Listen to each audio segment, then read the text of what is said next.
Now, in the wake of the killing of 8 vigilantes in an ambush last Sunday by bandits in Kanam local government area of Plateau State, security analysts have renewed calls for a specialized security service to secure Nigeria's forested region. Although the presidency has approved the formation of a forest guard, stakeholders, including traditional leaders and the Deputy Senate President, Senator Barau Jibrin, are calling on President Tinubu to prioritize the passage of the Nigeria Forest Security Service, the NFSS bill, without further delay. Currently, a bill to establish the Nigeria Forest Security Service is before the president, following its unanimous passage by both houses of the National Assembly. With 14 states already employing more than 40,000 men from the NFSS, Commander General of the service Joshua Osatimehin says passing the NFSS bill into law would empower them to work more effectively alongside the military, police, National Security Advisor's Office, Department of State Security Service, and other security agencies. Now, joining us to discuss the need for a special security institution to secure Nigeria's vast forests is Joshua Osatimehin, Commander General, Nigeria Forest Security Service. Good morning, sir, and welcome to the program. Yeah, good morning. It's a great honor to be here once again. All right. Thank you so much for being here. I mean, just tell us some of your activities, because, yes, we have a Nigerian Forest Security Service, but we still have a lot of activities of unscrupulous elements in our forests. Our forests have become homes and dens to people that have been kidnapped in the country, and a lot happened. And a lot of people are saying, what are you guys doing as regards all of this?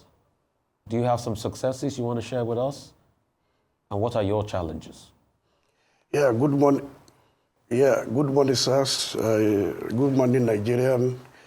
The NFSS, that's Nigeria Forest Security Service, is an umbrella body of community-based hunter association that have started 2016, and this year we are 9 years in existence.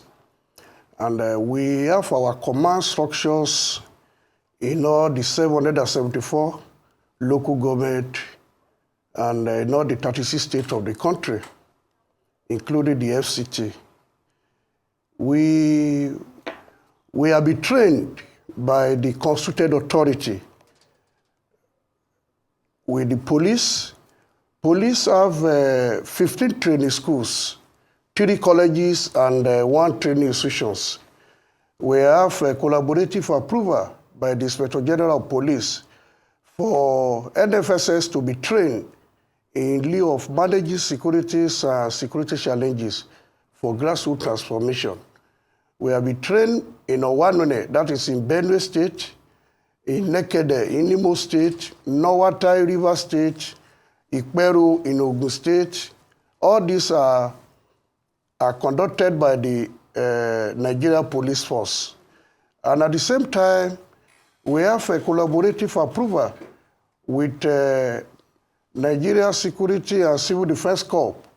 They have 3 colleges, 1 in Abeokuta, 1 in Abuja, and 1 in Katsina, on farmer-header clashes, the roles of Nigeria Forest Security Service.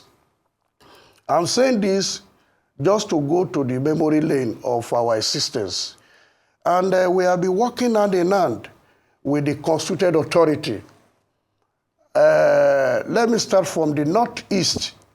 2019, immediately after the inauguration of the new government, I was in Borno State with Governor Solum of Borno, when our 1,000 men of our officers were commissioned to work with Agro Ranger Department of Civil Defense for the purpose of combating crimes and criminality within the bushes and within the forested region.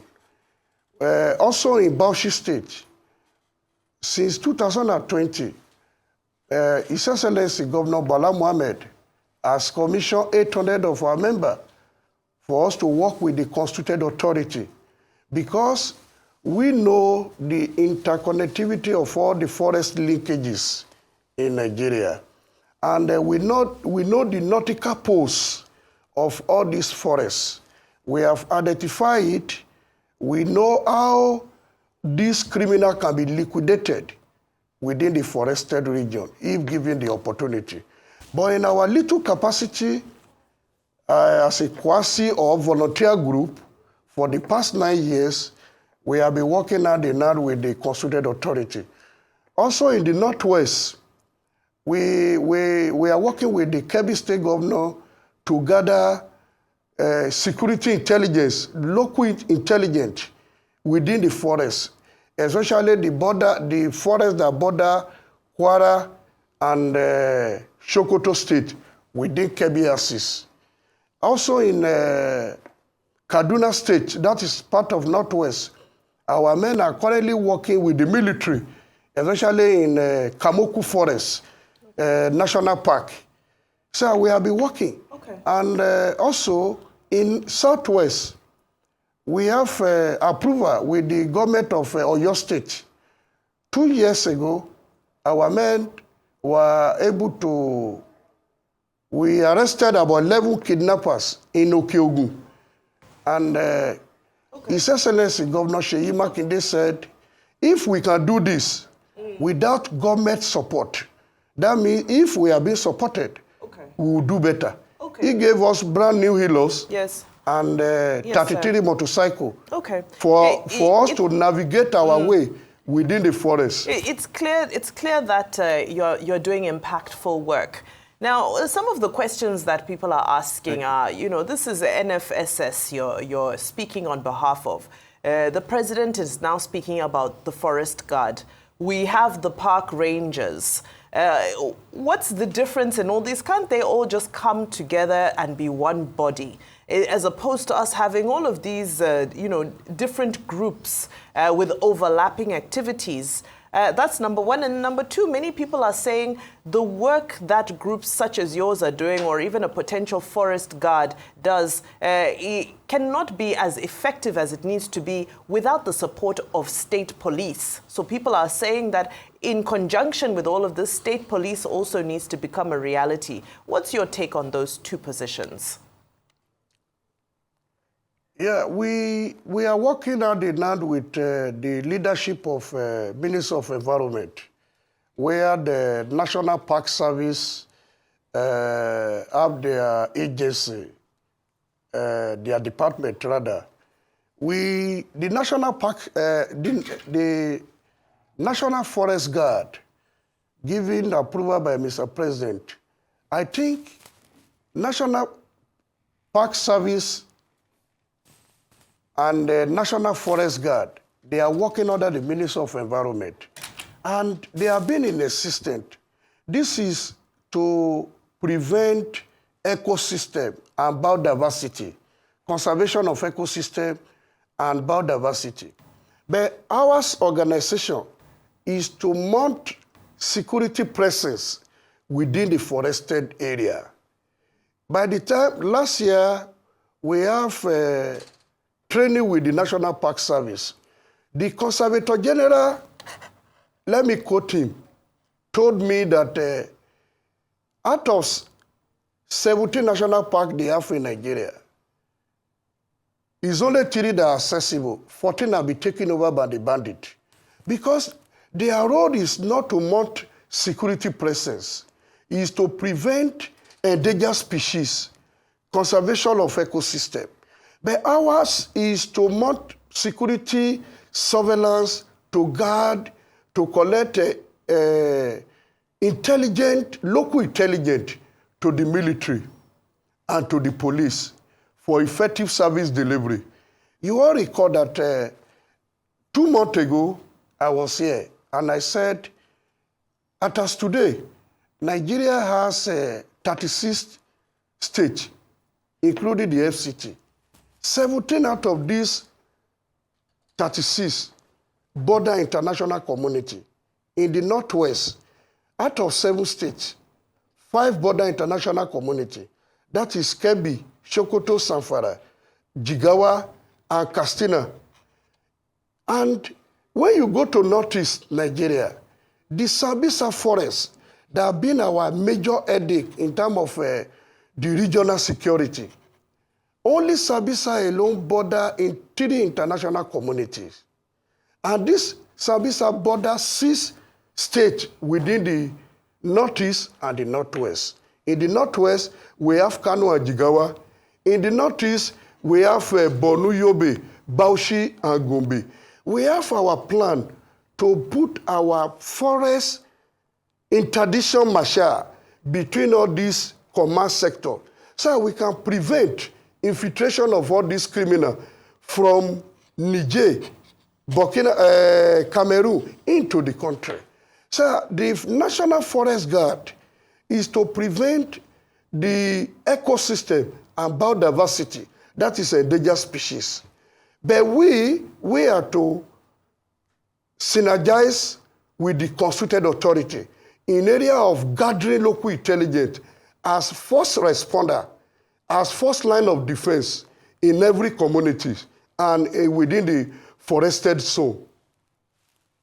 Okay, well, thank you very much for that clarification, because I do think that perhaps members of our audience would appreciate understanding the differences between what your service seeks to do and what already existing services seek to do, especially when you're looking at, as you mentioned, endangered species of animals, poaching and the like. So I understand that that doesn't fall under your purview. You focus, as you said, on intelligence and security, but it does seem as though there are lots of challenges. Just in your answers beforehand, you've talked about how when you're looking at the different forests in this country, many of them have been overrun or taken over by bandits, which feels as though there's an imbalance in between what you seek to do and what is the reality on ground. So just to piggyback off of what Rufai asked you at the very beginning of this conversation, list us what your greatest challenges are in order to, that are keeping you from doing the work that you've been mandated to do. What is keeping you at most from that?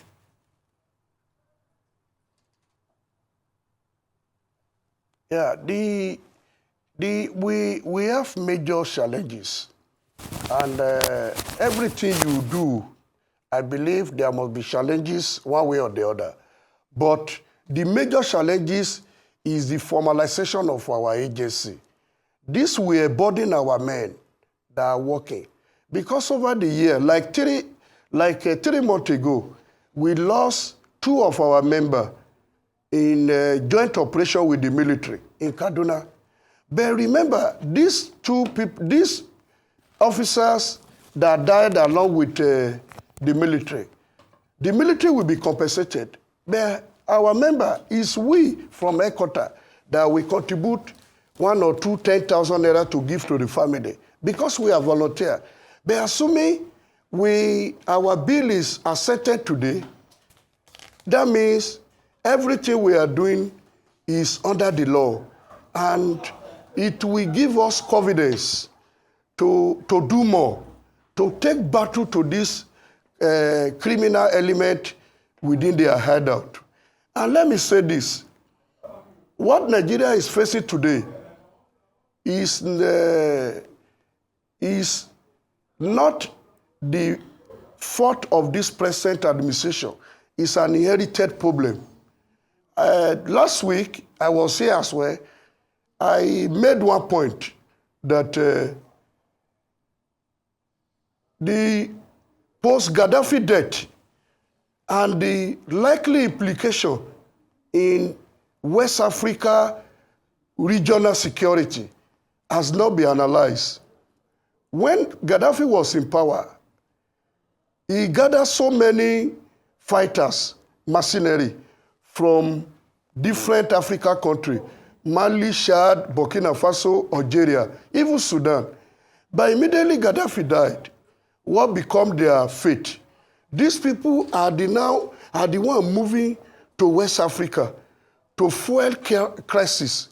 So Nigeria need to be proactive by curbing forest crime.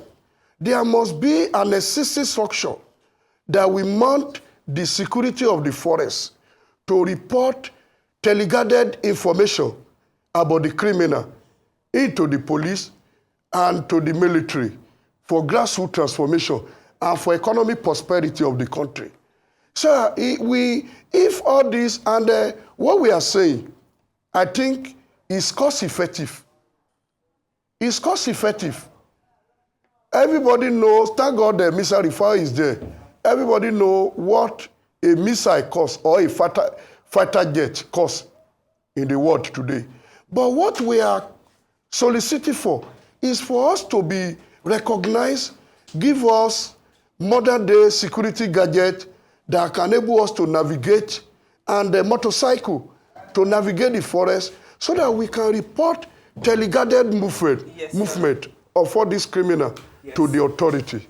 Well, thank you very much for joining us. We've been speaking to Joshua Osatimehin, who is the Commander General of the Nigeria Forest Security Service. Thank you very much for your time on the show today.